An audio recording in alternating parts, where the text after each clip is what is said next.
3, 2, 1. Bonsoir à tous. Nous sommes ravis ce soir de vous accueillir pour la 4e édition des mini-salons des métiers de la communication en partenariat avec We Are Com.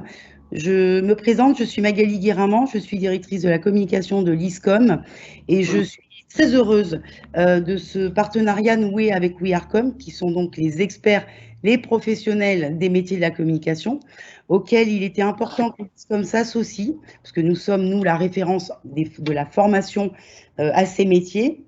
Et aujourd'hui, vous êtes plus de 300 à vous être inscrits et à vous être connectés à cette présentation qui va porter sur les métiers de la communication digitale.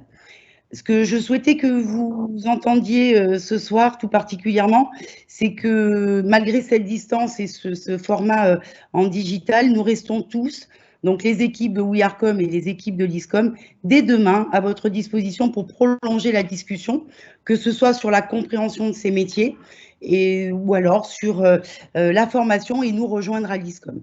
Je vais céder la parole à l'équipe We Are Com pour cette présentation qui, je suis sûre, voilà, vous apportera beaucoup de réponses. Une très bonne soirée à tous. Merci beaucoup Magali. Alors oui, bienvenue à tous au 3e mini-salon des métiers de la communication. Alors aujourd'hui, c'est les métiers du digital. Alors We Are Com va se présenter vite. Qui sommes-nous? Alors on est des communicants passionnés.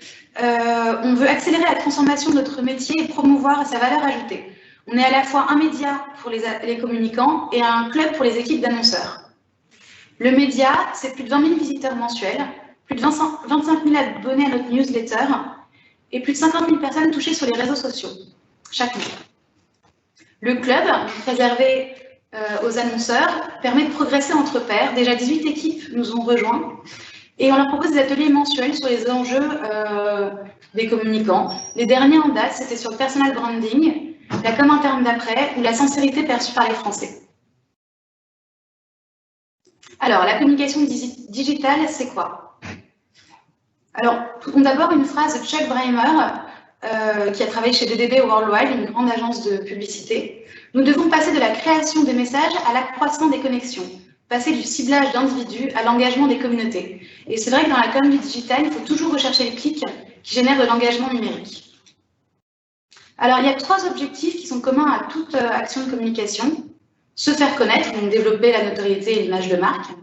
Se faire aimer, il faut produire de l'affect chez nos cibles. Et enfin faire agir, donc convaincre de passer à l'action, c'est-à-dire d'acheter notre produit. Alors, c'est quoi le numérique dans le monde en 2020? C'est plus de 55% de la population mondiale qui est touchée. 67% l'utilisent via leur mobile. 59% préfèrent Internet. Et c'est plus de 49% qui utilisent des réseaux sociaux. Alors, il y a plusieurs techniques de communication. Il y a la communication média, donc les médias traditionnels, télé, radio, cinéma, affichage, presse, etc. Et la communication hors média. C'est les relations publiques, la promotion des ventes, les foires, les salons, le marketing direct, le sponsoring et les médias sociaux. Cette communication est à faible coût et permet en fait un contact direct, ce qui permet d'augmenter plus rapidement les ventes. Alors, les outils de la com digitale, donc il y a les sites web évidemment, l'email et l'emailing. L'emailing, c'est les emails envoyés de manière automatique. Les différentes formes d'achat d'espaces publicitaires, bannières, corners, habillage, billboard, le mobile, et la présence sur les plateformes, réseaux sociaux et plateformes collaboratives. Alors, est-ce que la communication digitale est faite pour vous?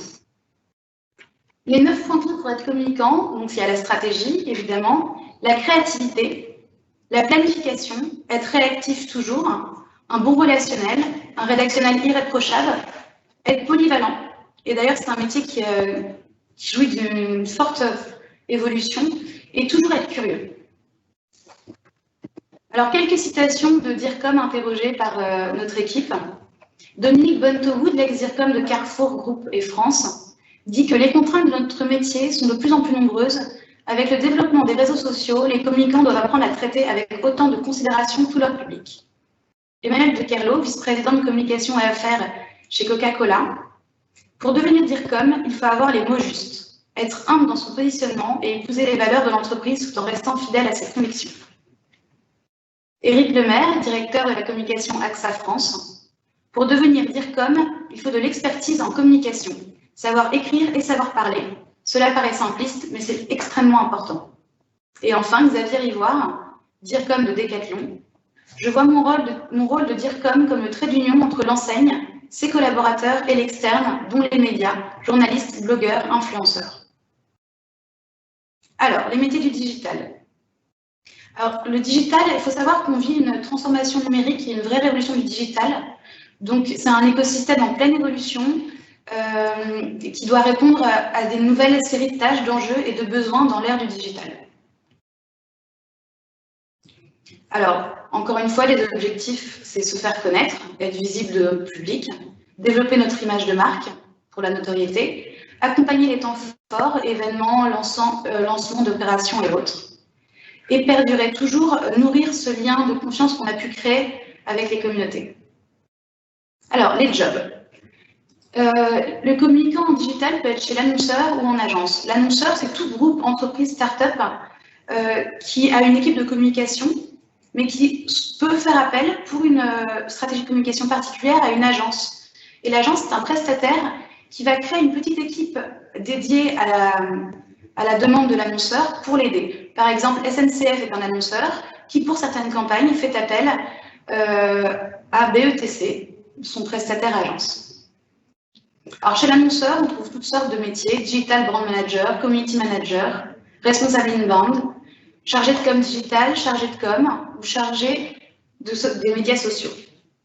Alors, on va juste en décrire quelques-uns. Digital Brand Manager, c'est un peu Madame Porte-Parole. Elle gère la réputation de la marque, les crises digitales et développe et mesure les actions. Parce que dans le digital, une crise est très vite arrivée. Il lui faut l'ouverture d'esprit, la curiosité, être créative et avoir un esprit de leader. Responsable inbound, Monsieur Polyvalence. Donc, stratégie inbound favorise les leads, c'est-à-dire la recherche de nouvelles cibles, de nouveaux prospects. Il gère le projet, il doit gérer la rédaction et la publication. Donc, il lui faut un esprit d'équipe, un bon relationnel et un sens de l'analyse. Le chargé de com digital, donc Madame Numérique, elle gère la ligne éditoriale, les contenus digitaux et le suivi technique. Donc évidemment, il lui faut une bonne maîtrise du numérique, de l'informatique et être très dynamique. En agence, on trouve entre autres data analyst, consultant SEO, UX designer, consultant digital, directeur conseil ou community manager encore une fois. Le consultant SEO, c'est Monsieur Google. SEO, c'est le référencement sur les moteurs de recherche. D'ailleurs, un dicton dit que le meilleur endroit pour cacher un cadavre, c'est la deuxième page de Google. Alors, il doit réaliser des audits, développer une stratégie de contenu SEO, effectuer une veille et analyser la concurrence. Il lui faut une bonne expression écrite, une bonne culture générale et une bonne capacité d'analyse. Community manager, Monsieur réseaux sociaux, il est le garant de la réputation d'entreprise sur tous les réseaux sociaux et il gère les communautés. Il lui faut une bonne culture du digital, une capacité d'analyse et beaucoup de réactivité. Et enfin, UX designer, Madame Expérience. Donc, elle fait de l'audit. Il lui faut une bonne. Elle définit la stratégie digitale, pardon. Elle met en application cette stratégie et mesure les résultats. Quand on dit expérience, c'est expérience client. Il lui faut une bonne capacité d'analyse, rédactionnelle également, un travail d'équipe et du bon relationnel. Pour 2021, on s'attend à quoi? Alors, 40% des emplois dans le numérique sont basés en Île-de-France. 37% des contrats liés au métier du marketing et de la communication sont des CDI. Les meilleurs salaires à l'entrée sont community manager, chargé d'acquisition, chargé de CRM et UX designer. Les métiers qui recrutent le plus de jeunes, chargé de web marketing, e-merchandiser et community manager. Et enfin, les profils, 28 ans, c'est l'âge médian dans le secteur de la communication et des relations presse. Et le bac plus 4, c'est le niveau d'études moyen. En agence ou chez l'annonceur, les profils qui se disent le plus sont généralement bac plus 4 et bac plus 5. Alors, on va laisser la parole aux pros. Aujourd'hui, nous avons Virginie Ziegler, relations presse et médias manager du groupe Randstad, et Olivier Boisse-Laurent, directeur général adjoint stratégie et création chez agence Isoscale. Alors Virginie, je vous laisse vous présenter.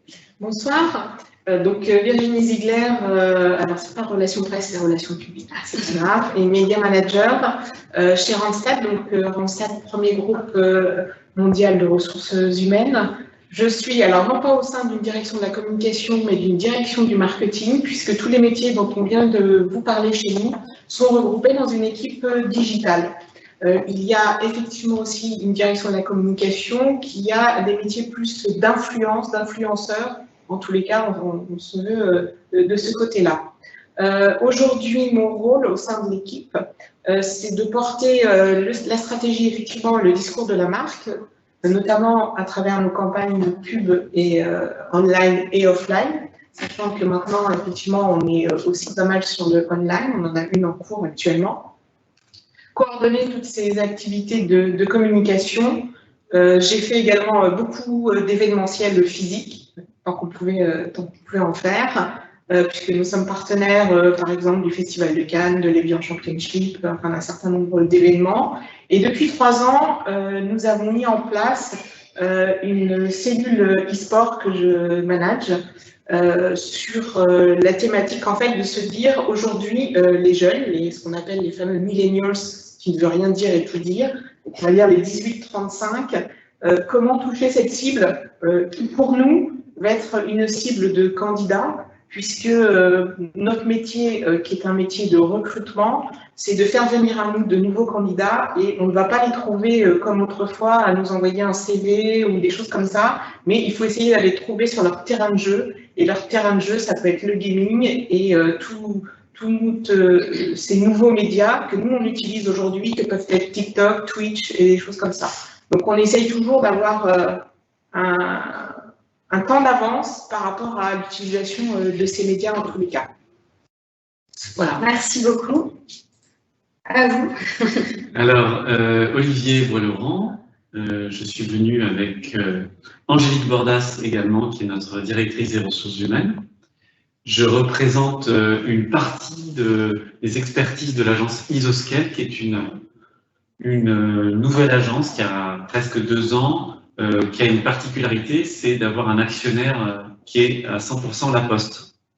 Donc, c'est suffisamment inédit pour le dire, et qui est plutôt dans la nouvelle mouvance digitale, c'est-à-dire que c'est une agence marketing et communication digitale qui associe tous les métiers de la data, de la relation client et de la communication. Et donc, c'est bien le défi du moment pour toutes les marques d'associer toutes ces disciplines pour que tout soit cohérent et que l'expérience du consommateur soit la plus fluide possible. Nous sommes un peu plus de 200 dans des locaux hyper sympas, il faut venir, très décloisonnés, qui correspondent aussi à un courant auquel on croit beaucoup et qui normalement sera votre quotidien demain. C'est toutes les méthodes en mode agile et en mode projet. Ça veut dire que toutes les personnes qui participent à un projet se retrouvent autour d'une même table pour travailler sur un temps court, sur un projet, sur une opération. Nous avons d'autres particularités, notamment de se concentrer, ou d'investir en tout cas, beaucoup de moyens sur la recherche et développement. Donc, qu'est-ce que ça veut dire chez nous, dans une agence, la recherche et développement? C'est pas d'inventer des nouveaux produits, comme ça pourrait l'être chez un annonceur ou une marque, mais tout simplement d'investir le terrain des études pour en savoir le plus possible sur les clients, leur comportement, ce qu'ils achètent, ce qu'ils achèteraient si on leur faisait un certain type de communication. Voilà, et puis c'est une agence qui, on a vu tout à l'heure BETC, dont vous parliez tout à l'heure, on est une agence qui a des valeurs qui sont inscrites dans le groupe La Poste, et donc on les ressent à la fois en termes de recrutement, en termes de labellisation, parce qu'on a de nombreux engagements en termes de RSE,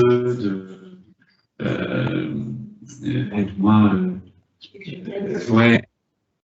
Dans du groupe La Poste, hein, vous les connaissez un peu, la coopération, l'entraide, la proximité, donc la relation client qui est aussi assez forte. Et donc, de ce fait, nous-mêmes, on investit complètement dans ces valeurs-là au sein d'Isoscale lorsque, du coup, on développe la marque employeur dans le cadre de nos contributions.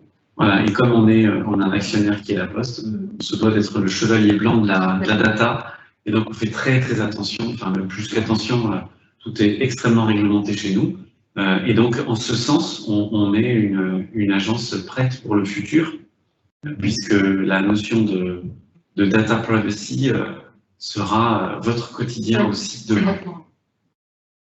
Merci beaucoup. Alors, on va passer aux questions. N'hésitez pas à continuer maintenant ou plus tard à poser vos questions sur #AskIscom. Alors, première question. Pourquoi et quand avez-vous décidé de vous orienter vers la com? Je ne sais pas qui veut commencer. Je veux bien me lancer. Écoutez, il y a très longtemps maintenant, on m'avait demandé de passer des concours d'école de commerce, mais je ne voulais absolument pas faire d'une école de commerce. Je ne comprenais pas pourquoi on voulait m'orienter là-dedans. Et j'ai passé un concours d'une école de communication qui était basée à Levallois. Et voilà, parce que je voulais m'orienter sur ces métiers-là. Mes parents ont eu très peur à l'époque. Ils m'ont dit, mais qu'est-ce que tu vas faire? Ça va consister en quoi? Tu vas atterrir où? Voilà, mais l'idée, c'était surtout de ne pas faire une école de commerce. Quand je vois qu'aujourd'hui, beaucoup d'étudiants s'orientent vers des écoles de commerce, ça me fait sourire, puisque ils font des écoles de commerce pour faire après derrière, non pas du commerce, mais souvent du marketing, de la communication. Ça me paraît toujours très étrange. Voilà. Merci. Alors, cette question, elle est d'autant plus intéressante aujourd'hui que la com est partout. Donc, si on revient quelques années en arrière, très peu, hein, parce qu'on est tous jeunes ici, mais donc il y a eu un moment où le digital n'existait pas. Et pendant cette période, les médias étaient, vous pouvez les compter sur les doigts de la main, et donc ils étaient assez puissants, et ils faisaient partie de notre quotidien, donc la télévision, la radio, l'affichage, et donc très tôt, j'ai été touché par la manière de formuler les messages. On appelle ça des accroches en termes techniques, mais c'est la manière dont s'expriment les marques, et souvent elles le font de manière ramassée, avec des mots et des jeux de sens qui sont là pour nous interpeller, et soit ils sont très simplistes, soit ils sont très sophistiqués, en tout cas ils font appel à l'intellect. Et donc ça m'a séduit très vite, et notamment un slogan de l'époque pour le Crédit Lyonnais, qu'on appelle aujourd'hui LCL, qui avait à ce moment-là, pendant 10 ans, raconté que chez eux, c'était le pouvoir de dire oui. Et j'avais trouvé ça assez intéressant. Il ne s'avancerait pas aujourd'hui autant. Mais voilà, en tout cas, vous avez des postures de marque qui sont passionnantes. Et c'est ça qui m'a déclenché. J'ai rejoint une école aussi brillante que l'ISCOM. Et en tout cas, il faut bien prendre en compte, j'ai vu dans les qualités tout à l'heure qu'on demandait dans ce métier, on y reviendra peut-être tout à l'heure, mais en tout cas, il faut pas oublier que c'est un métier extrêmement professionnalisé aujourd'hui et qui demande des aptitudes au travail. Je veux dire par là que ce que vous sentez en tant qu'utilisateur, en tant que consommateur, en tant que citoyen, et que vous percevez de la communication, quand on est de l'autre côté, ce métier est très exigeant et demande des aptitudes au travail. Donc ceux qui voudraient rejoindre ce métier, parce qu'ils se disent c'est sympa, mais bon là, j'ai fait que apprendre par cœur des cours, j'aimerais bien faire des choses plus faciles. Alors non, ça ne sera pas facile. En revanche, il n'y a pas beaucoup de par cœur. C'est ça qui va changer. Mais c'est un métier exigeant et qui est vraiment sur le goût de l'effort. Voilà, je réinsiste parce que Angélique le sait, elle recrute, enfin cette année, elle a recruté plus d'une quarantaine de personnes chez nous. Hein. Et donc, on est à la fois exigeant sur le comportement, la façon dont vous vous comportez, mais également voilà, la manière dont on sent que vous allez entrer en communion avec l'entreprise et le goût du travail. Merci beaucoup. Question suivante. À quoi ressemble une journée type? Alors, la journée type, quand j'ai vu la question, j'ai un peu réfléchi, j'ai un peu pensé, je me suis dit, une journée type pendant le Covid ou avant le Covid, c'est pas la même chose déjà. Mais effectivement, je vous rejoins sur la notion de travail et pour avoir régulièrement des alternants avec moi, nos métiers, ce que vous voyez de nos métiers, c'est souvent la surface immergée de l'iceberg et dessous, il y a énormément de travail.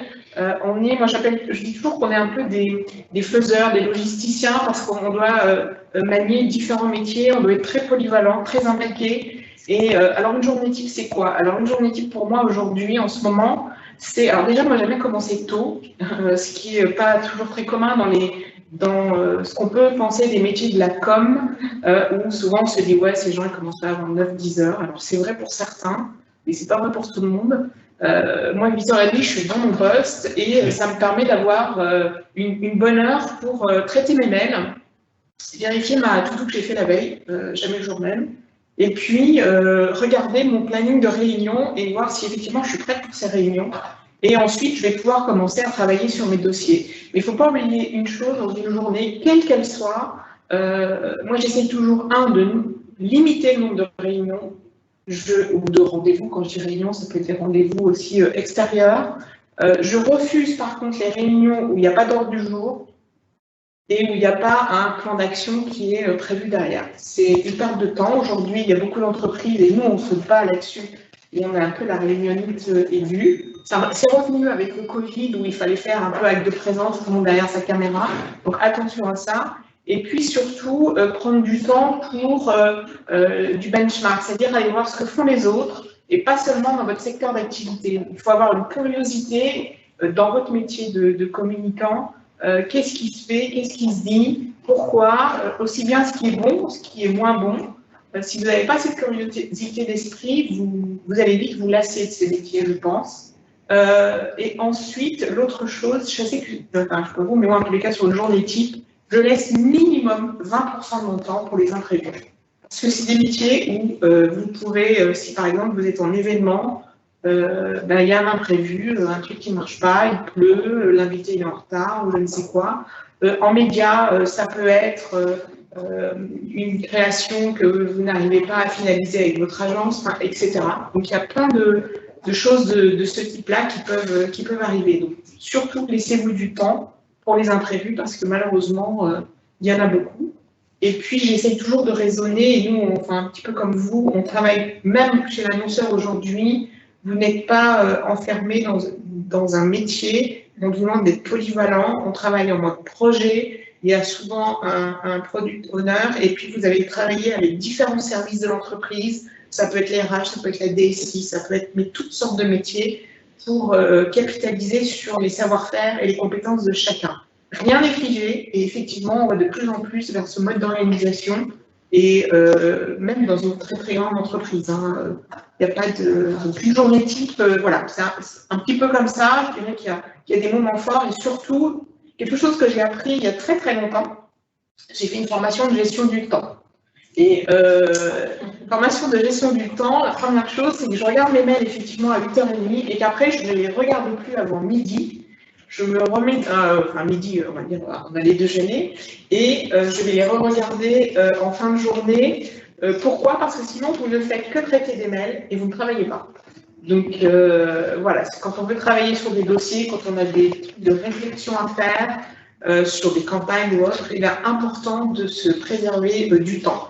Alors, c'est pas toujours facile, parce que des fois, les gens me disent « je t'ai envoyé un mail ». Ben oui, tu m'as envoyé un mail, mais je ne passe pas ma vie à traiter des mails. Voilà, surtout qu'aujourd'hui, vous avez aussi beaucoup dans l'entreprise, des chats, des choses comme ça, où vous êtes interpellé et interrompu continuellement. Donc, attention à organiser votre journée en tous les cas et à savoir dire non.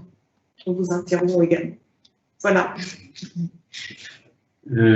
Alors, une journée type, donc je rejoins exactement la même chose, elle ne ressemble jamais à ce qu'on avait prévu. Donc même si tout est organisé dans dans un agenda, c'est tout le temps décalé, réorchestré, etc. Ce qu'il va falloir travailler, parce que ma journée en tant que telle ne va pas beaucoup vous intéresser, en revanche, c'est celle qui va être la vôtre demain.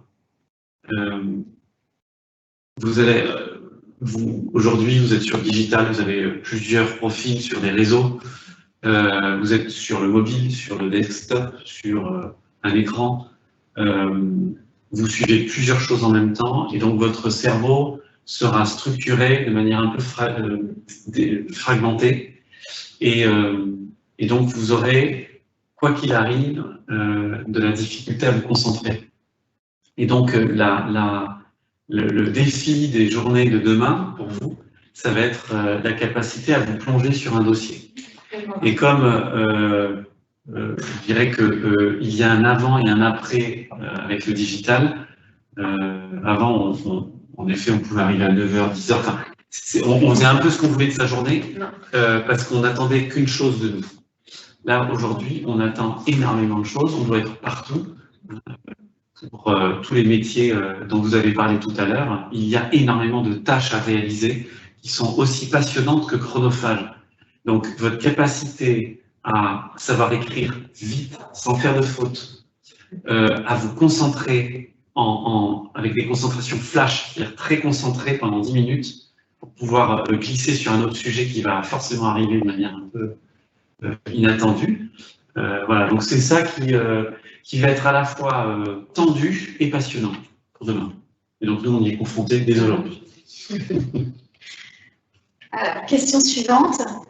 Qu'est-ce qui est le plus stimulant dans votre métier?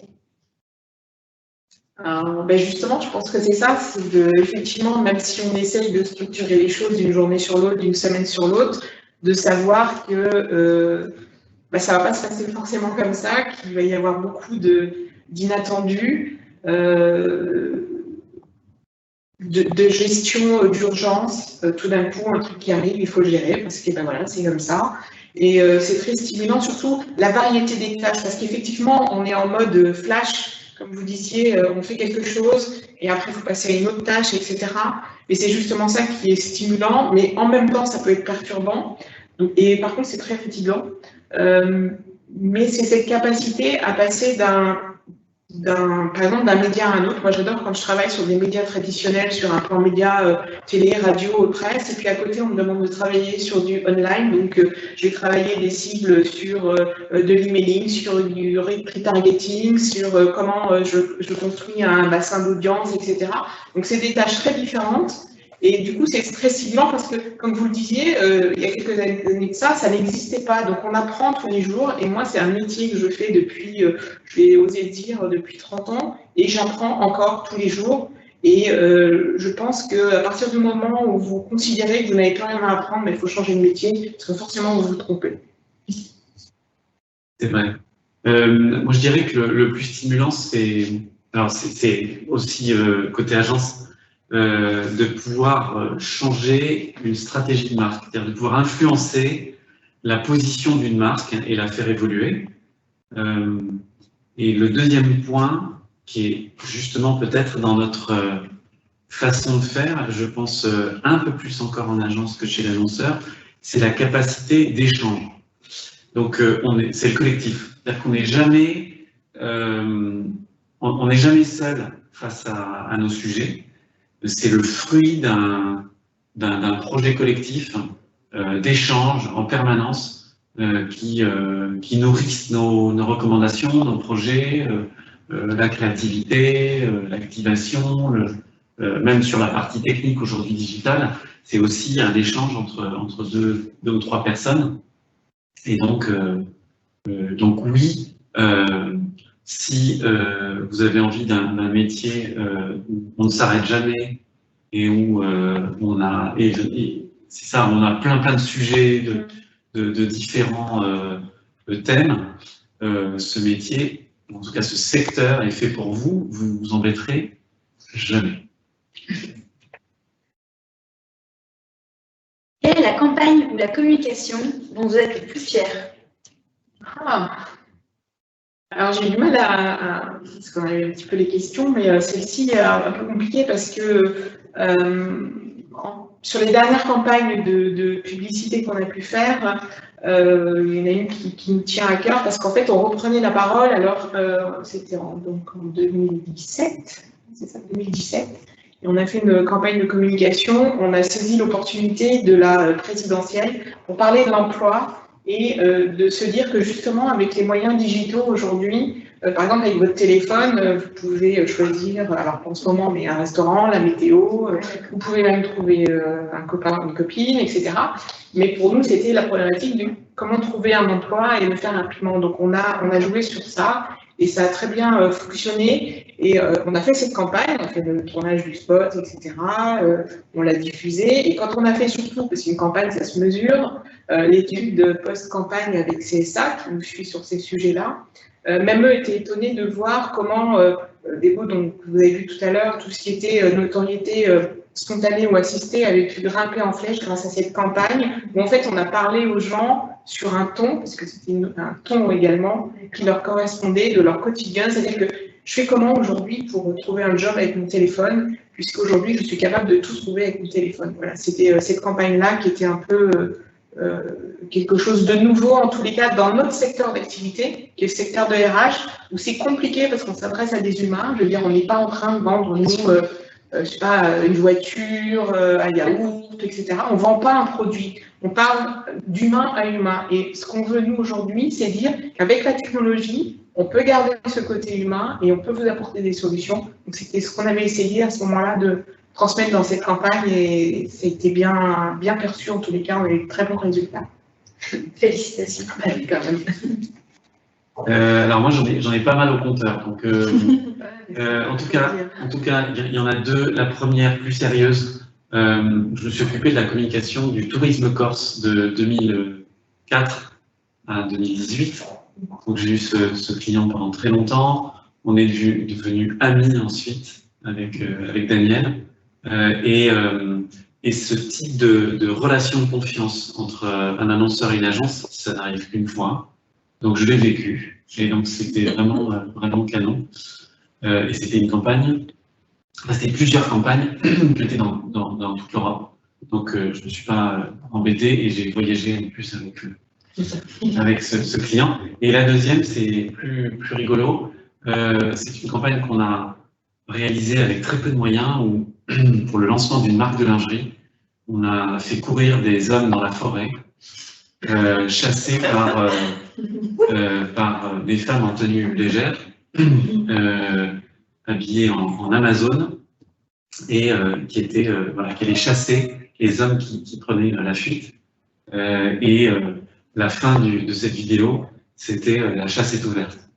Et le deuxième intérêt de cette campagne, c'est que, hormis le clin d'œil, le sourire, c'est surtout qu'on a lancé cette campagne au moment de la fermeture de la chasse. Donc c'est ça qui a été rigolo, c'est qu'on a appuyé auprès des journalistes ce lancement, ça a très très bien pris, et la marque a vendu 2,5 millions de pièces en 6 mois. Donc ça a été un succès avec très peu d'argent, et c'est aussi parce que c'est encore possible de le faire, le côté malin des idées et qui font accélérer les marques, et c'est ça qui rend le métier aussi surprenant. Quelles sont les grandes évolutions en communication digitale? Alors, les grandes évolutions en communication digitale. Alors, côté marque, en tous les cas, pour nous, aujourd'hui, c'est de rendre le parcours. Alors, nous, on a deux cibles. On a nos clients, qui sont les entreprises, et les candidats que nous mettons à disposition de ces clients. C'est de rendre le parcours client sur nos sites, quel que soit votre côté, le plus fluide possible. Donc, c'est vraiment de jouer sur l'ergonomie et la capacité à circuler sur nos sites et à vous répondre sur ces différents éléments. Et aujourd'hui également, c'est comment on va adresser nos cibles en digital, puisque certes, ça paraît simple, facile, il y a les réseaux sociaux, mais vous ne parlez pas de la même façon quand vous êtes sur TikTok, quand vous êtes sur LinkedIn, ce n'est pas les mêmes cibles, vous ne travaillez pas le même discours, vous n'allez pas écrire de la même façon. Donc, c'est ces choses-là qui sont importantes de voir en fonction de votre cible quels outils de communication digitale vous allez utiliser, comment vous les allez utiliser, avec quel langage et pour quel objectif. Ne jamais oublier de se fixer des objectifs, même en communication digitale, parce qu'on a beau dire, ouais, mais tout le monde est sur les outils, les réseaux sociaux. Oui, ok, mais encore faut-il s'adresser à sa cible de la bonne façon et lui apporter du contenu, lui apporter une réponse, parce que sinon, votre internaute, quel qu'il soit, par exemple, quand vous faites un acte d'achat, si en 2 clics, vous n'avez pas la réponse à votre attente, vous zappez, vous passez à autre chose.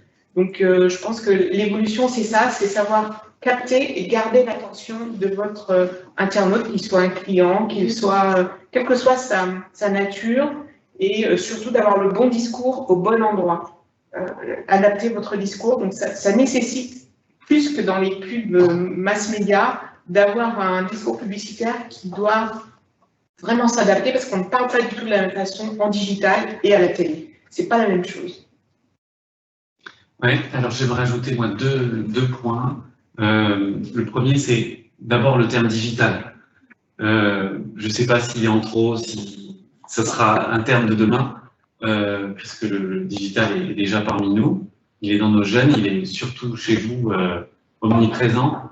On parle beaucoup d'omnicanalité aujourd'hui, donc il sera partout, la communication sera partout. La bonne nouvelle, c'est que c'est forcément un métier d'avenir. On ne peut pas ignorer qu'on est en pleine crise sanitaire et ça doit vous poser plein de questions. Sachez que dès que l'économie reprendra, elle reprendra grâce ou avec la communication. À partir du moment où la communication est partout, elle reprendra. Donc tous les pessimistes qui vous parlent, qui vous donnent un scénario catastrophe, vous vous bouchez les oreilles.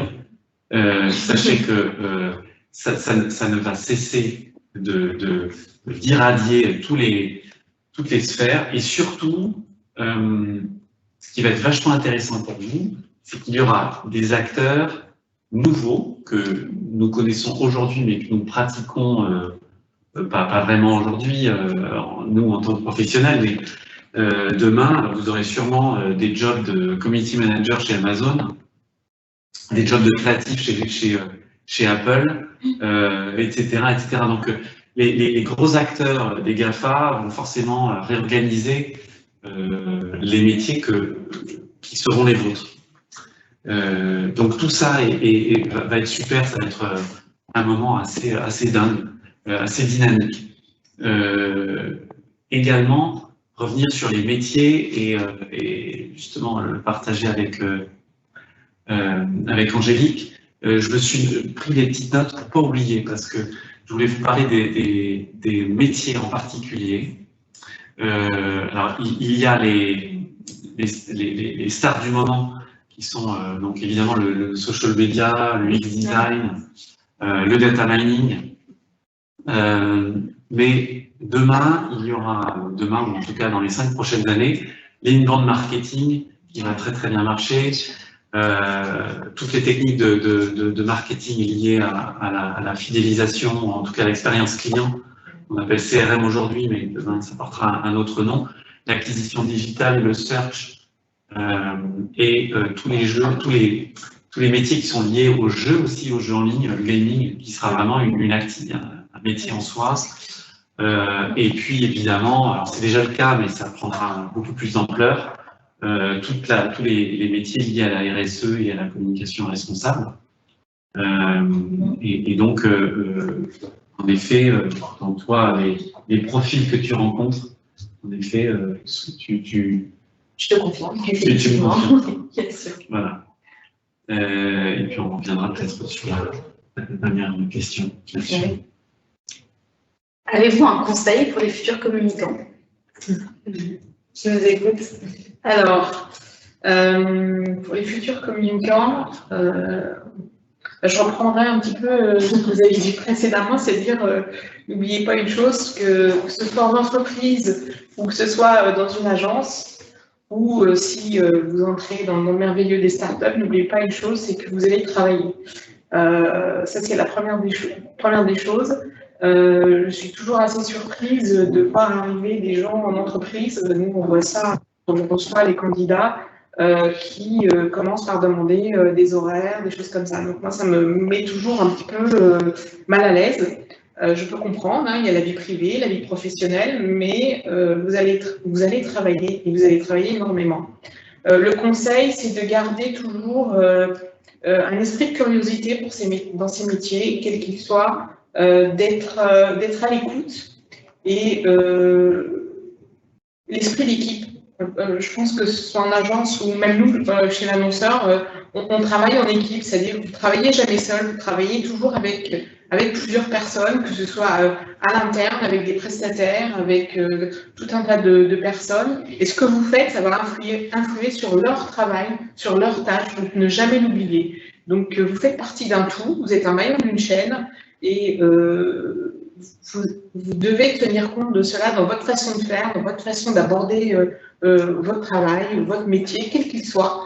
C'est important de considérer le travail en équipe, toujours. Voilà ce que je pourrais, en tous les cas, conseiller aujourd'hui.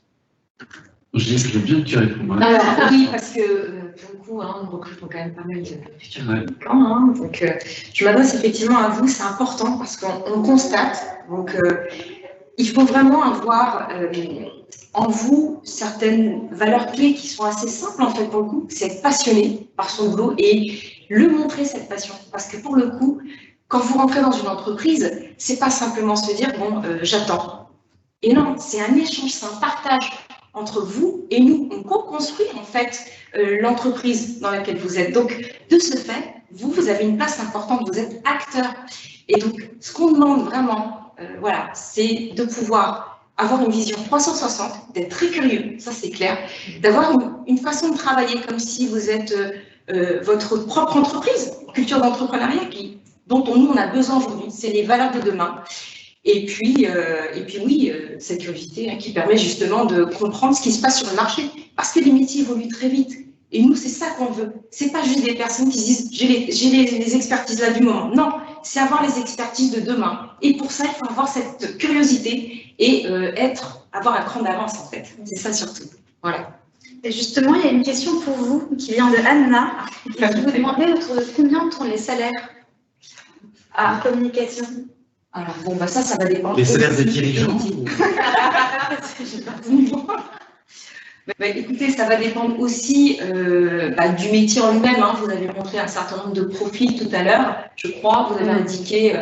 Et donc, la fourchette va dépendre aussi en fonction de l'expertise. Mais ça, c'est plutôt. Je vais donner une fourchette large, hein, je préfère, parce que de toute manière, ça va être entre 28 et 35, quoi, à peu près.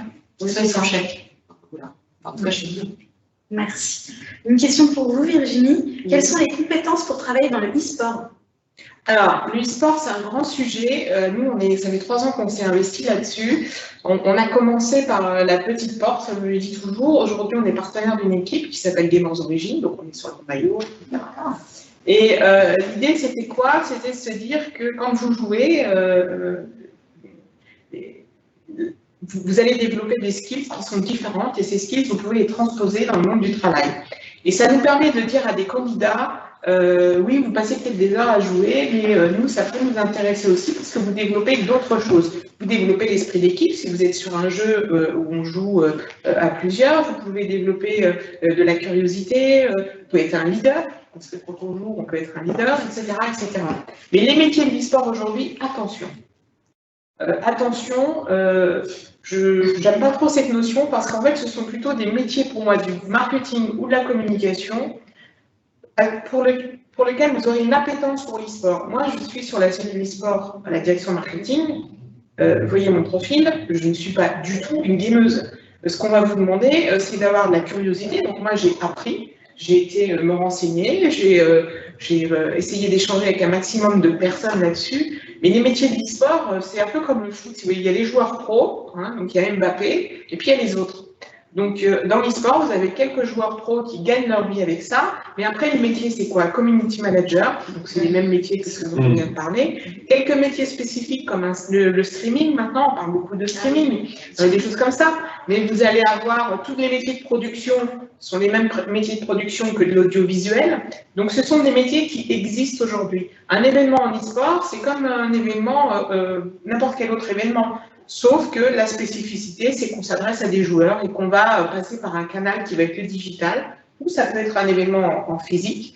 Donc, les métiers d'e-sport aujourd'hui, prudence, voilà, moi je dis, soyez le plus large possible, restez le plus large possible sur ce que vous souhaitez faire, ne vous spécialisez pas trop, parce que de toute façon, comme vous disiez tout à l'heure, on va vous demander d'être multitâche. Après, les métiers d'e-sport, ça va être quoi également? Vous allez peut-être pouvoir intégrer des grandes structures, les éditeurs de jeux, qui peuvent vous recruter, mais ils sont beaucoup sur de la fabrication des jeux, donc ça va être le design, tout ce qui est la conception des jeux.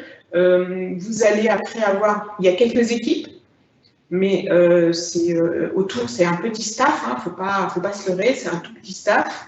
Et puis, sinon, ensuite, autour, aujourd'hui, l'e-sport en France, c'est beaucoup le monde associatif.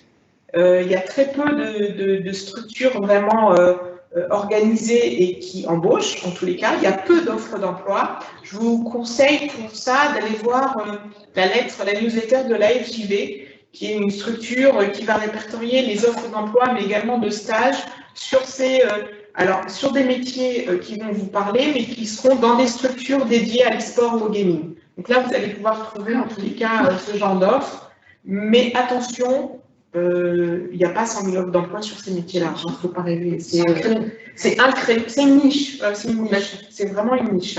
Donc voilà ce que je peux dire là-dessus. J'ajoute une agence qui pourrait éventuellement prendre des étudiants pour découvrir, ou en tout cas les premiers stages, c'est Evermore. Voilà, pour ceux qui sont intéressés. Ils sont assez bien positionnés là-dessus.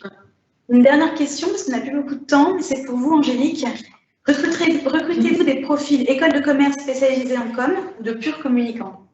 On a eu des deux.